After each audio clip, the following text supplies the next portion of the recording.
When it gets down to the nitty-gritty, what do you want to be about? Do you want to be a decent human being? What do you want to put out in the world you live in?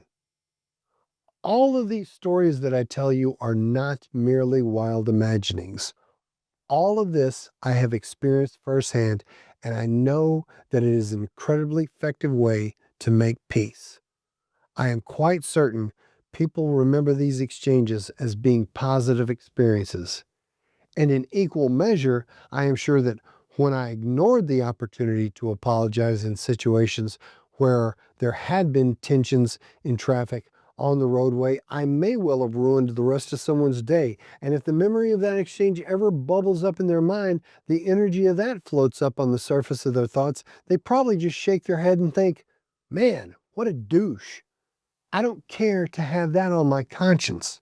I would much prefer to improve my conscious contact with others, as well as the ability to gain the knowledge, will, and power to carry out a far greater improved relationship with those I have to share a planet with, having an awakening and try to carry a message in hope that others might practice these principles in all of their affairs as well by simply saying to another person in that moment, I just realized that I am the one behaving like a ginormous jackass. It gives both sides the freedom not to have to carry that burden around.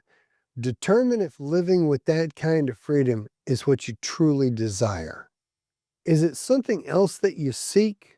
The more you begin to use the sheer magic of the apology, you will notice its power. You will notice the immediacy of it.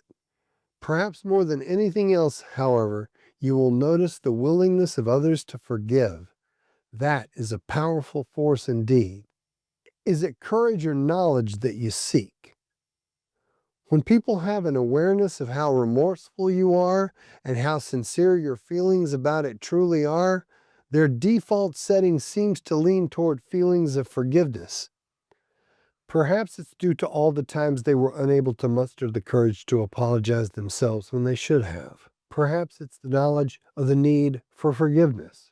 That takes courage, all right, and that is a path that can certainly lead to knowledge, insight, and wisdom. Will you seek to change your heart, to lose the energy of rage? Rage is a destructive act. When you offer an apology, that change of heart is immediately visible to the other person or people present. The dynamic of that action in that moment is an almost magical energetic force. Hopefully, if you open your heart enough, you will let that wisdom find you.